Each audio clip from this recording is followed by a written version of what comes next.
Greetings, junk food enthusiasts or not. This is Body Successful and I'm Dr. K. In part one of this video, we had examined some case studies of people who were able to lose weight eating junk food and fast food. And so we had come to the following conclusion that yes, indeed, you are able to lose weight eating junk food and fast food for as long as you follow the one cardinal rule. In fact, we had learned that you can lose weight on the short term using any type of diet. So the secret is really not in the diet. As long as you follow the one cardinal rule that states that you have to be eating in caloric deficit on a daily basis in order to lose the weight. So, but in today's video, numero dos, I don't know why I'm speaking Spanish, we are going to reveal the stinky butt. There is the big stinky butt. There's always one that I had promised you in the first video. And today we are going to talk about why this diet is guaranteed to fail on the long run and sabotage your weight loss goals. So if you haven't done it so, go ahead and watch video numero uno. I linked it below so you get a full understanding of the topic we are talking about. And also, please don't forget to subscribe if you like the content of this video and push that little bell notification so you get notified when I put up new content on the channel. All right, we got rid of some housekeeping, so let's get moving. Your body is naturally designed to regulate how much you eat and the energy that you burn. See, the food manufacturers have figured out how to override these intrinsic regulators, unfortunately, and they designing processed foods that are engineered to be hyper rewarding to your brain. See, the craveability of food has to do with food science, with exact complex formulas that pique your taste buds just enough without overwhelming them. Thereby, they're manipulating your brain's ability to say, enough, I don't want to eat anymore. Highly processed foods change your body's hormone balance in basically every aspect. So they wreak havoc eventually and cause metabolic damage. So let's remind ourselves really what junk food is. Well, junk food is highly processed food-like substances that contain large amounts of sugar, large amounts of bad fat, and of course, a large amount of calories. A study in The Lancet on addiction had shown that 94% of rats that were allowed to choose between sugar and cocaine actually chose sugar. Even the cocaine-addicted rats switched over. And interestingly enough, the rats were also willing to work for sugar, but were not willing to work for cocaine. Sugar lights up the pleasure centers of the brain, and it floods it with unnatural amounts of the neurotransmitter dopamine, and they cause vast addiction. See, sugar, now we know through science, it's been proven that it is 8 times more addicting than cocaine, and just as harmful, of course. See, what happens when you ingest a large meal of food-like substances? Well, you inundate the blood with toxic levels of sugar, which in turn have to be taken care of. So the pancreas will over-release insulin to take care of this abundance of toxic levels of sugar in the blood. At this point, you're going to go through a sugar high. After that, right away, you're going to go through a sugar crash because now the sugar levels in the blood have plummeted to dangerous levels. When this occurs, this is perceived as a stress response. And the stress response from an evolutionary standpoint, from the time of the caveman, is a flight or fight response, right? Basically, it is the caveman running away from a predator. So what has to happen? Well, the adrenal gland has to now kick in. And the adrenal gland kicks in and releases epinephrine. The reason it does that is because for you to be successful at running away from the predator, you need energy. Now your sugar levels were too low, so the epinephrine is going to stimulate the liver to access the stored sugars. So it's going to switch glycogen back into glucose and release it into the blood to elevate the blood levels to an appropriate level. Also, it's going to release norepinephrine. Norepinephrine is necessary because it's going to shun away blood from the deep organs into your muscles and your heart and so on.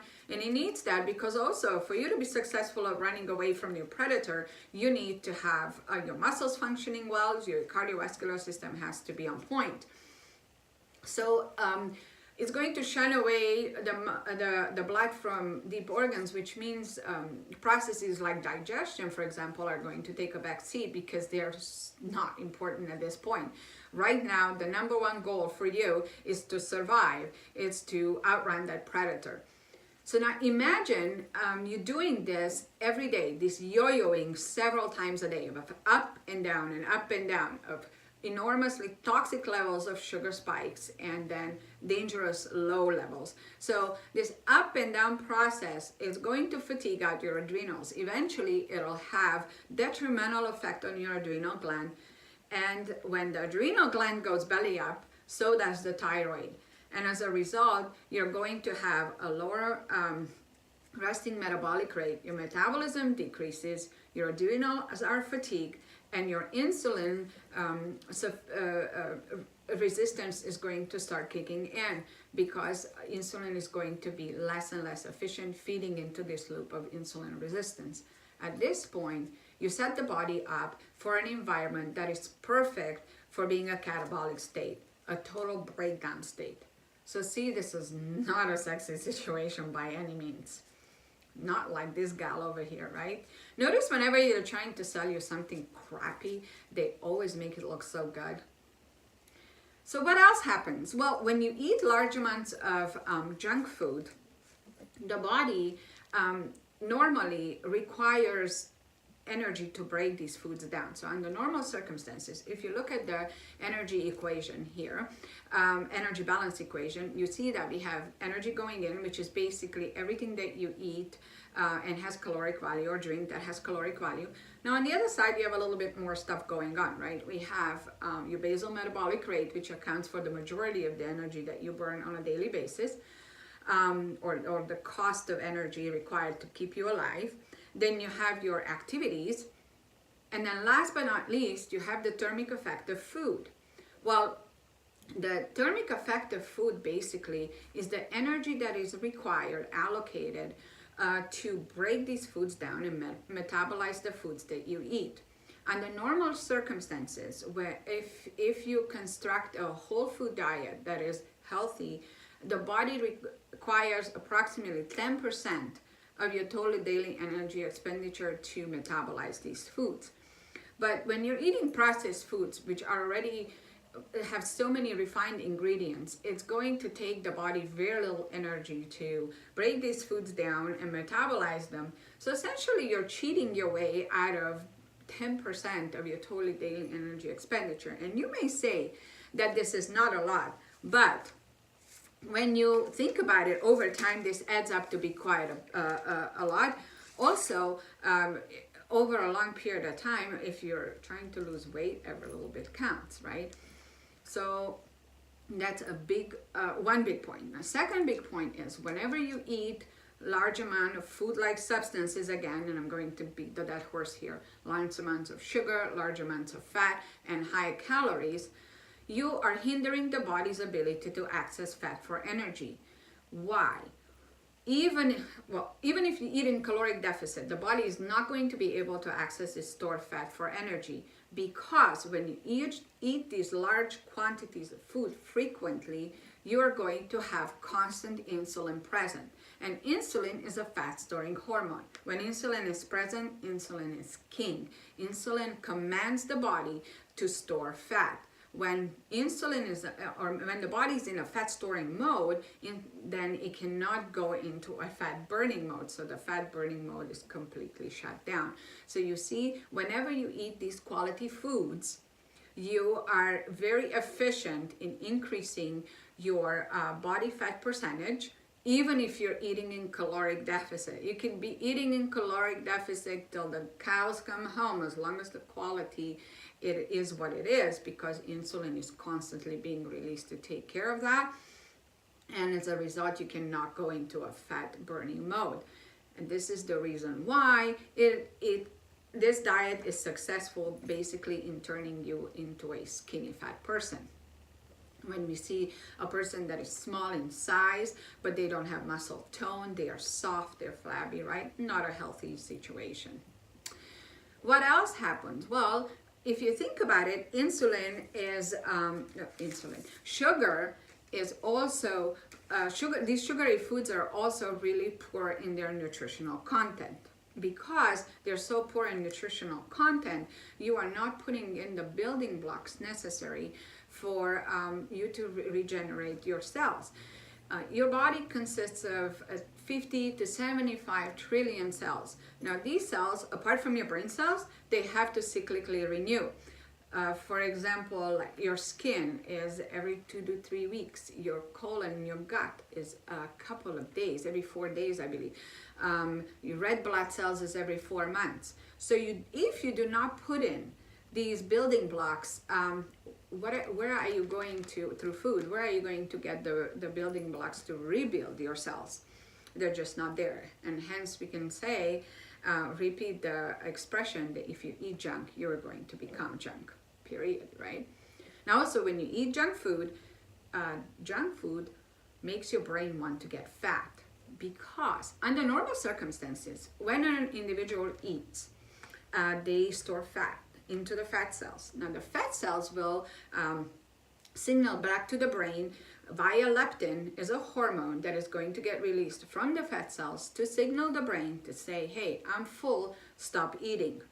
But when you have large amounts of insulin in the blood, insulin blocks this feedback loop into the brain via the leptin, and it makes it really sluggish. As a result, you are going to start overeating, because the signal is really reaching, only a couple of signals are reaching the brain from the leptin because it's being covered by insulin. So this is another reason why you're going to want to refrain from this diet. So in summary, really, these types of foods are nutritionally bankrupt. They contain a lot of chemicals that are going to throw you off, throw your endocrine system off. And when the hormone imbalance sets in, it reduces your metabolism, it fatigues your adrenals, it causes a thyroid insufficiency, and of course, finally, insulin resistance. And of course, last but not least, it's going to hook you with its addictive properties, and as a result, it's going to starve you in the land of plenty. So these diets do certainly work. They work on the short run, as long as you keep that cardinal rule of eating in caloric deficit. They are certainly successful of turning you into this. Of course, not into that, for as long as it takes your body to go into this hormonal imbalance. When your endocrine system goes belly up, that's when this diet is going to go down the drain. I hope you enjoyed the content today, and I'm curious to find out whether you're still going to advocate for this. And I also want to find out if you have tried any of these diets and what were the adverse effects. So I'd love to start a conversation. So please comment in the description box below. And if you haven't done so, please take a minute to subscribe so you don't miss any new content coming onto this channel. And I hope to see you in my next video. This is Dr. K, all the way, signing out till next time.